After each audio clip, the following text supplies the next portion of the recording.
The CBA negotiations have started. The Players Association made their first proposal yesterday, and it's surprisingly reasonable. Let's talk about it.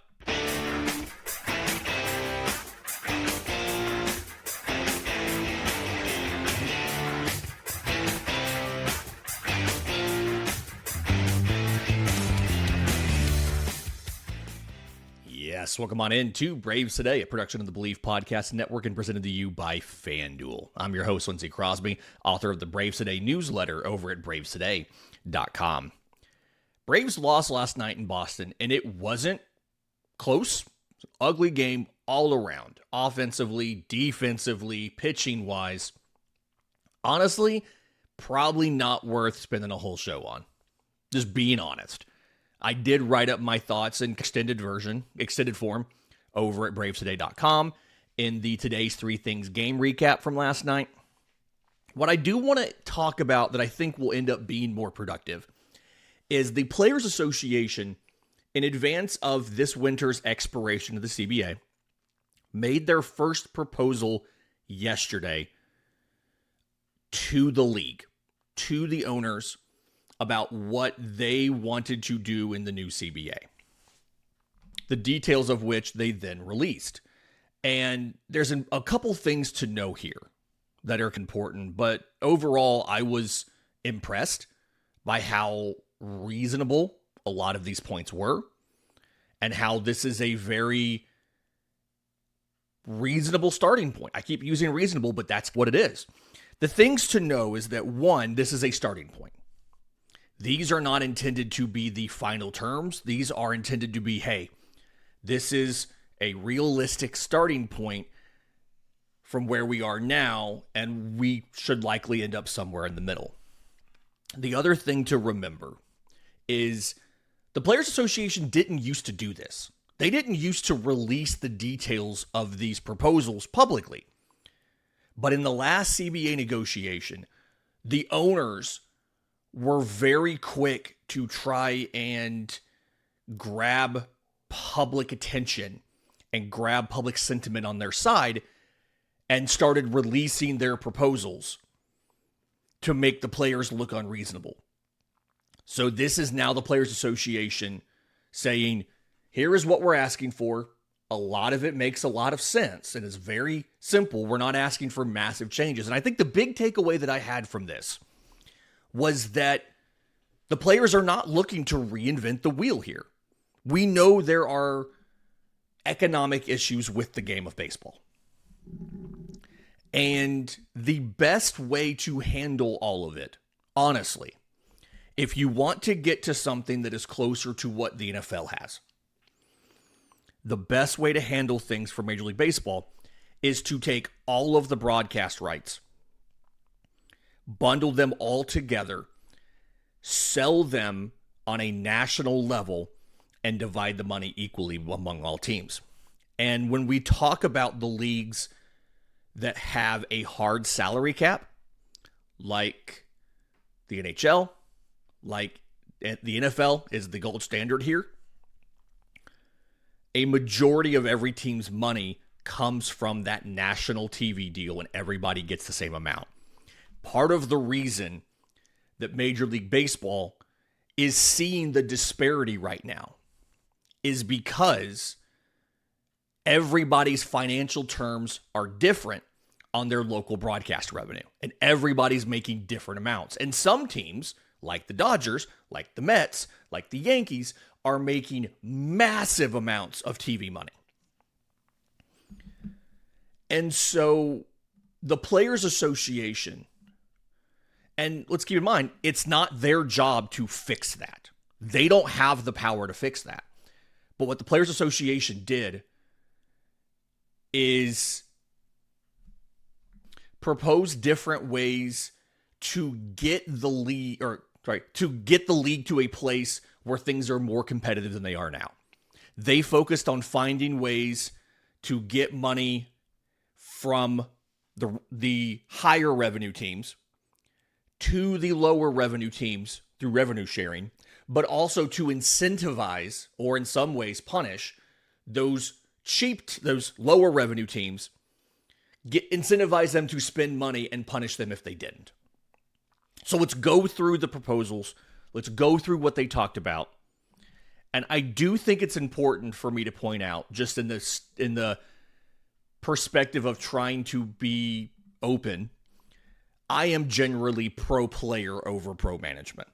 If you give me an option to side with the people who make less, and my time covering minor league baseball meant that I understand how little they make, and I think that clouds it a little bit for me. But siding with those players, those earners, over the billionaires that own these teams. Every MLB team is projected to be worth $1 billion. So, full disclosure up front, I am inherently on the player side versus the management side. I can also acknowledge you have issues with teams like the Dodgers, who have way more financial resources than everybody else, and you're going to hear they are the boogeyman. They come up in the league's response. They come up in everything.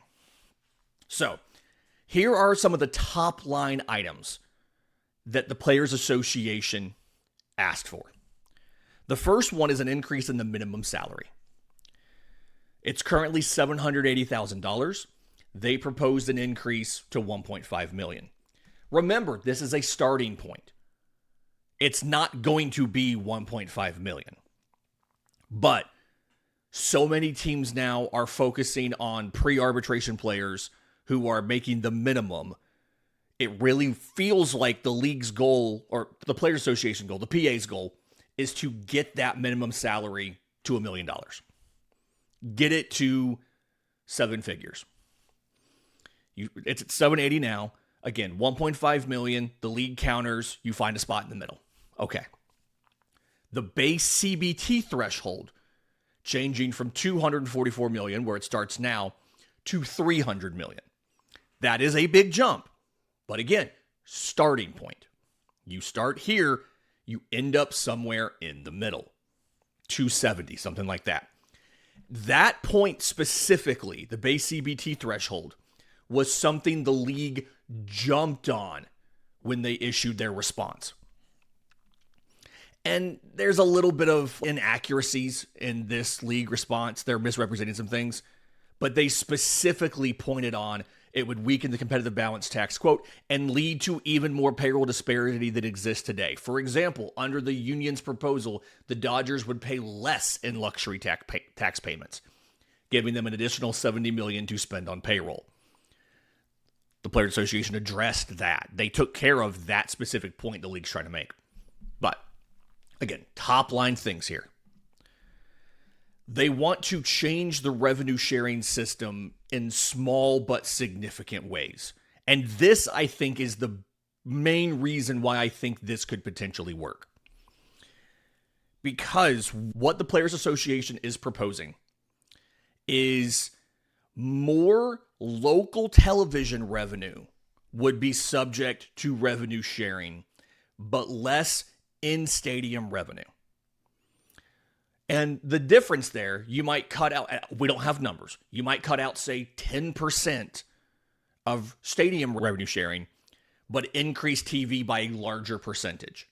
More money overall would be eligible for revenue sharing and flowing into those coffers.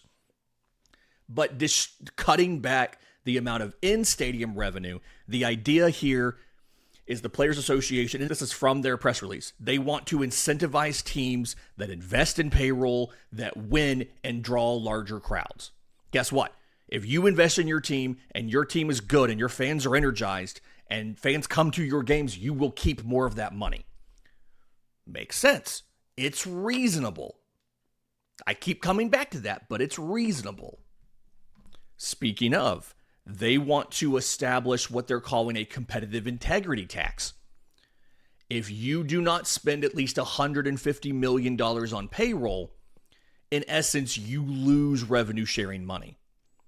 The issue with revenue sharing now is the money that you receive is not required to be spent on payroll. It's required to be spent on, quote, improving the major league product. And that's always been an open definition, right? Investing in your spring training facility, investing in training staff, or roving instructors. There's so many things that teams can claim they are doing to improve the major league product without actually spending money on players. And the only way to complain about that is to file a grievance by the Players Association to the league, file a grievance on that, and those sit open and are not resolved. And usually part of the CBA negotiation is an agreement to drop the existing grievances. There's no way to argue that the team is not using the revenue sharing money appropriately and actually have it resolved. And so this new proposal is just, hey, payroll has to be $150 million. And it's not a floor technically because it's not hard. You can spend less than 150. You're just not going to get free money if you don't do it. If you spend to that level and you are winning, they propose to give you more. They propose to increase your revenue sharing if you are a lower revenue team and you are winning. So the idea here is we are trying to take more money from the teams at the top and doing it via the methods where they have the financial advantage, which is their TV deals. And we're going to give it to the teams at the bottom, provided they are trying to win. And if they do win, we will reward them even more. To me, that makes sense. You're incentivizing winning. You're incentivizing investing in your team. And you're punishing those teams that don't try by not giving them the free money. Makes sense to me. And this proposal apparently also guarantees, or the way that they've configured this, they have it set where each team is going to receive, each revenue sharing team will receive at least $240 million. So there's zero reason you can't run a payroll of 150. Zero. You're going to get at least 240. Makes sense. In just a minute, let's talk about the individual player stuff the league is proposing, and let's talk about the full response from the league and what they're likely going to propose in response today. We'll do that next, right here on Braves Today. But first, this episode is brought to you by IQ Bar, our exclusive snack, hydration, and coffee sponsor. IQ Bar protein bars, IQ Mix hydration mixes, and IQ Joe mushroom-infused coffees are the delicious, low-sugar brain and body fuel you need to win your day. The Ultimate Sampler Pack's a great way to try all of the IQ Bar products and flavors. You get 9 IQ Bars, you get 8 IQ Mix sticks, you get 4 IQ Joe sticks. And all IQ Bar products are clean label certified and entirely free from gluten, dairy, soy, GMOs, and artificial ingredients. With over 20,000 5-star reviews and counting, more people than ever are fueling their busy lifestyles with IQ Bar's brain and body boosting bars, hydration mixes, and mushroom-infused coffees. And their Ultimate Sampler Pack includes all 3. Right now, IQ Bar is offering Braves Today listeners 20% off of all IQ Bar products, including the Ultimate Sampler Pack, plus free shipping. To get your 20% off, text MLB to 64000. That's MLB to 64000. That's MLB to 64,000. Messages and data rates may apply. See terms for details. Okay, so on the whole, so far, what we did, and I'm not covering every single thing, but in essence, what we're doing here is the Players Association has proposed to the league, let's keep the basic economic structure intact because we can't change it right now. The imbalance in Major League Baseball is related to the television deals. The league, Rob Manfred, has said that they want to pool all of the rights and sell all of the rights as one in 2020, I think it's after the 28th season, is when everything's up to be done. And they want to pool all of the rights together, make all national deals, and then divide the money evenly. That's the reason the entire time I've said we're not going to miss games and we're not going to get a salary cap. Because pushing and insisting on a salary cap, no matter what, would make you miss games. And if you miss games, you are going to impact the amount of money that you will get in that 28 negotiation. That is a potential tipping point for baseball as a sport and a business. If MLB is able to pool the rights, and they're going to have teams who don't want to give their rights. The Dodgers will not want to give their rights. The Yankees, the Braves with Braves Vision will not want to give their rights. If they are able to successfully grab those rights, pool them, and sell them as one, the next CBA negotiation after that will be the contentious one where we either get a salary cap or we miss games. But I maintain this one, you will not miss games. This may drag into spring training. Who knows? You're not going to miss games. Because if you miss games, it will take away how much money you're going to get in that negotiation. And at the end of the day, while I do think the owners want a salary cap, and they want it so they can have set valuations of their team. They're trying to grow the valuations of their team. MLB team valuations are growing slower than NFL team valuations and other sports leagues that have hard caps. But if they hold out for that, it is going to hurt them down the road. And I feel like they understand that. So I am convinced we're not going to miss games. It might get close. We're not going to miss games. Anyway, more of what the Players Association is proposing directly when it comes to individual players.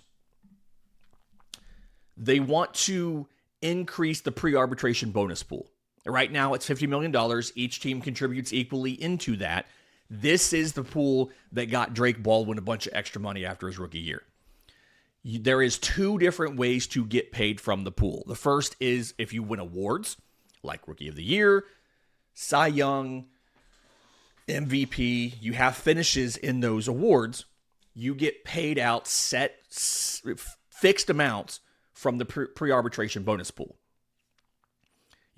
There's also a WAR-based calculation that pays pre-arbitration players additional money out of that pool. And again, it was $50 million divided amongst the entire league. The Players Association has proposed significantly increasing that to 180. Remember, starting point. It's probably not going to be 180. 100 maybe, 110, something like that. 2, they've proposed expanding Super 2 arbitration eligibility, meaning some more players will get to arbitration earlier. Right now, it is the top 22% of players who have more than 2 but less than 3 years of service time go to arbitration a year early, and they get 4 years of arb and not 3. They propose increasing that from 22% to 44%.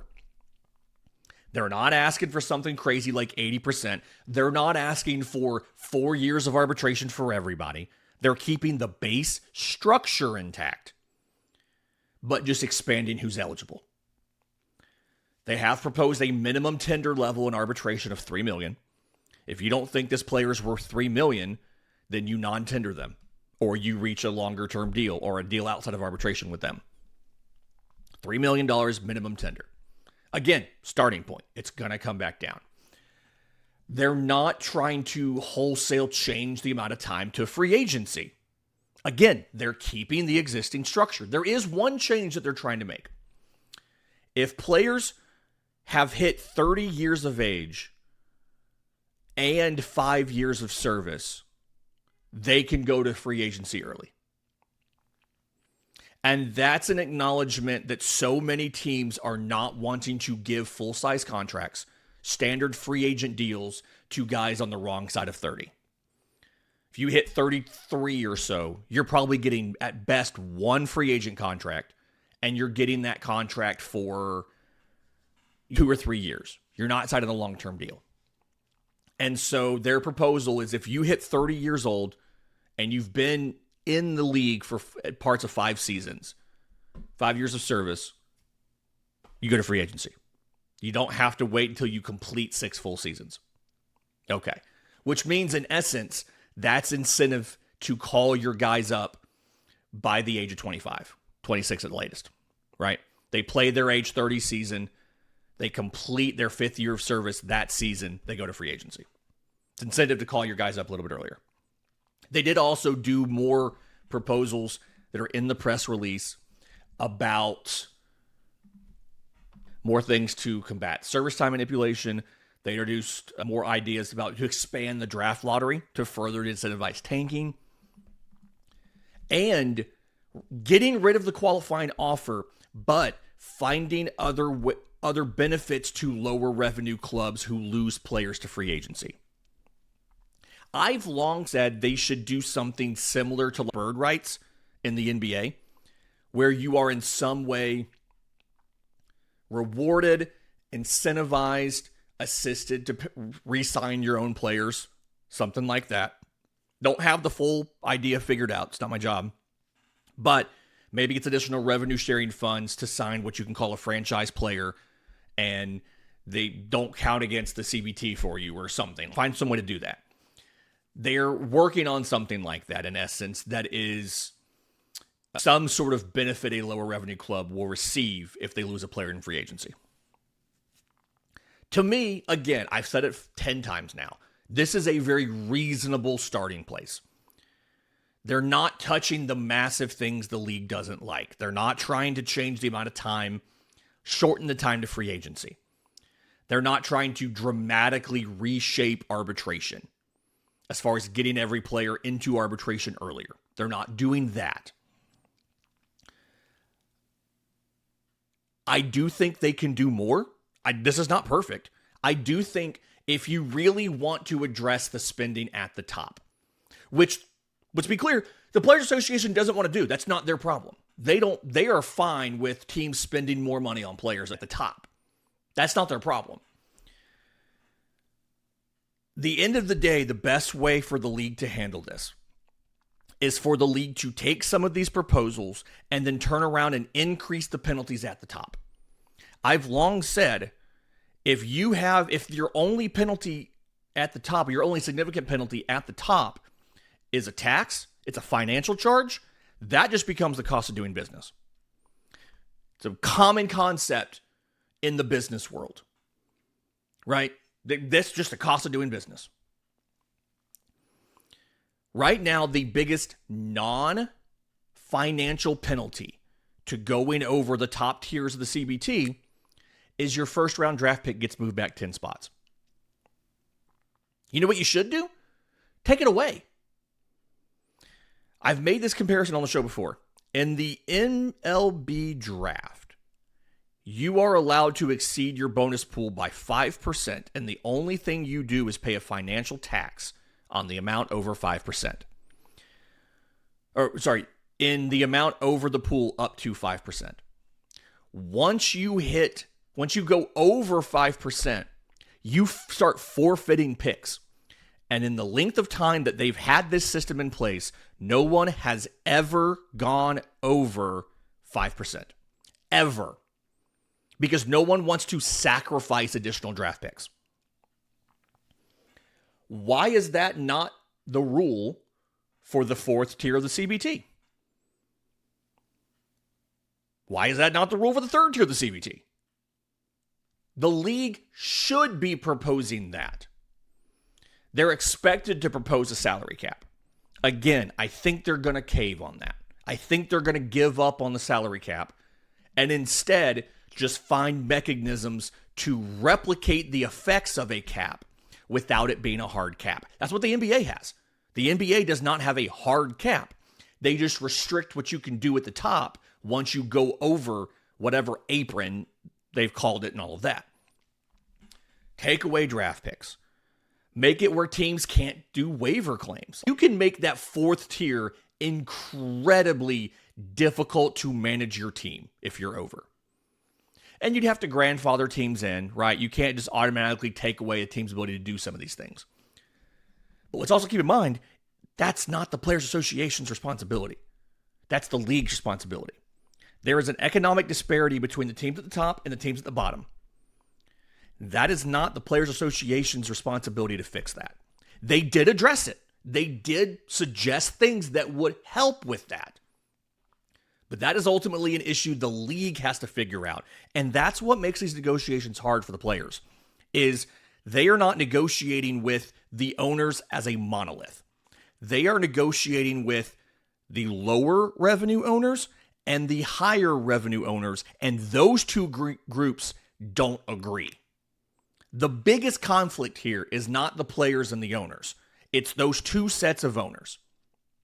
The Dodgers, the Mets, the Yankees, the Phillies, they don't want to be incentivizing these teams at the bottom to keep the money and not spend. The teams at the bottom, the Pirates, who have gotten better, the Rays, all of these teams, they don't want to be required to spend more money. They want to be able to just do what they're doing, pocket the additional money. And the players are trying to work in that framework.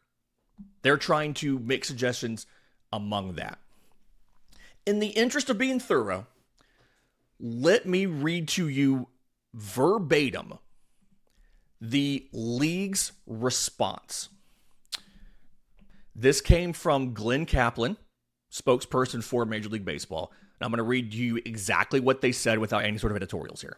Quote, "We appreciate the union making a set of proposals, and we look forward to continuing the bargaining process and working towards solving the competitive balance problem our fans are telling us needs to be addressed. We understand their proposals are designed to benefit players. Unfortunately, they do not address and in fact exacerbate the competitive balance problem our fans are telling us we must address. The MLBPA's proposal would reduce the amount transferred to lower revenue clubs, weaken the competitive balance tax, and lead to even more payroll disparity than exists today. For example, under the union's proposal, the Dodgers would pay less in luxury tax payments, giving them an additional $70 million to spend on payroll." Without going into depth right there, I can tell you, one, that statement is incorrect. The union's proposal explicitly guarantees $240 million in revenue sharing to lower revenue teams. And that is an amount more than they are making today. So up front, it would not reduce the amount transferred. It would increase it.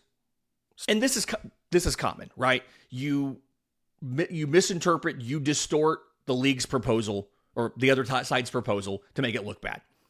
The MLPA will respond today when the league presents their proposal and then releases it to the media. And I guarantee you the Players Association response will deliberately misinterpret something to make the league's proposal look bad too. That's just how this works. But again, I feel good that we're not going to miss games in 2027. Because one, the players are being reasonable. The players are not looking to make any sweeping changes to the amount of time before you hit free agency, how soon you can get to arbitration, and all of that. They're looking for incremental adjustments to the system that is in place. The league is probably going to counter today with a hard salary cap. And that's not going to happen.